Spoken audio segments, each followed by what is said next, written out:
প্রিয় বন্ধুরা, ওম নমঃ শিবায়, ওম নমঃ শিবায়। আমি আজকে এসেছি আপনাদের দেখাতে ঠিক দক্ষিণ বুশি গ্রামেই। এটা হচ্ছে চট্টগ্রাম জেলার অধীনে পটিয়া থানার অধীনে দক্ষিণ বুশি গ্রামের ওই শিব মন্দিরে নিয়ে আসতেছি, আপনাদেরকে দেখাচ্ছি। শৈবসংঘ নামে যেটা পরিচিত, দেখেন আপনাদের দেখাচ্ছি সেই শৈবসংঘ বহু পুরাতন। এটা গুহর শিববাড়ি বলে পরিচিত, কিন্তু এখনও এটা পরিত্যক্ত অবস্থায় আছে, নির্মাণাধীন আছে। বহুকাল বছর ধরে এটা নির্মাণ করার জন্য চেষ্টা করতেছে, কিন্তু এখনও পর্যন্ত নির্মাণ কাজ সমাপ্ত করতে পারতেছে না। কী জন্য করতেছে না ওটা জানি না। আমি আবেদন জানাচ্ছি, এখানে গুহর বাড়ি আছে, চৌধুরী বাড়ি আছে, যাই হোক, এখানে এরা কী জন্য এতদিন ধরে, এত বছর ধরে এগুলো অসমাপ্ত অবস্থায় আছে। খুব সুন্দর এই শৈবসংঘের উদ্যোগে প্রতি বছর উৎসব হয়, এখানে ধর্মীয় অনুষ্ঠান হয় বিশাল আকারে, এবং সঙ্গীতাঙ্গন থেকে শুরু করে সব কিছু এই শৈবসংঘের মধ্যে হয়। কিন্তু অতীব পরিতাপের বিষয়, এখানে তৎকালীন সময়ে এখানে সবগুলো খুব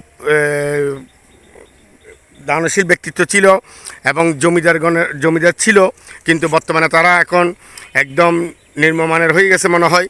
না হলে এই শৈবসংঘটি এরকম থাকতে পারে না। আমি জানি বর্তমানে এখানে আমাদের একটা মহিলা মহিলা মেম্বার আছে, এবার হয়েছেন, তিনি জয়যুক্ত হয়েছেন এই শিবের আশীর্বাদে। কিন্তু আমি মনে করেছিলাম এই মহিলা মেম্বার যেটা হয়েছেন তার ফ্যামিলি বা অন্যান্যদের নিয়ে এই শৈবসংঘ উদ্যোগে এই শিববাড়িটি স্বয়ংসম্পূর্ণ করবেন, কিন্তু এখনও পর্যন্ত তার অবস্থা আগে যে এরকম ছিল সেরকমই রয়ে গেছে। এটা খুবই পুরাতন একটি শিববাড়ি, আমরা গুহর শিববাড়ি বলতাম, এটা গুরুবাড়ি বলতাম, আঞ্চলিক ভাষায়। এই শিববাড়ি এটা, কিন্তু এই শৈবসংঘ নামে পরিচিত হয়েছে। এখন এটা এভাবে অসমাপ্ত অবস্থায় রয়ে গেছে, দেখেন বহুকাল ধরে অসমাপ্ত অবস্থায় রয়ে গেছে। দেখেন আপনাদের দেখাচ্ছি।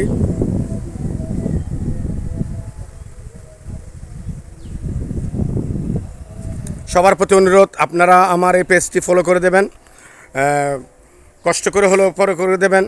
বা আমি আপনাদের দেখাতে যাচ্ছি, প্রতিবারই দেখাবো, এবং যতদিন পর্যন্ত আমি আছি ততদিন পর্যন্ত আপনাদেরকে দেখাবো।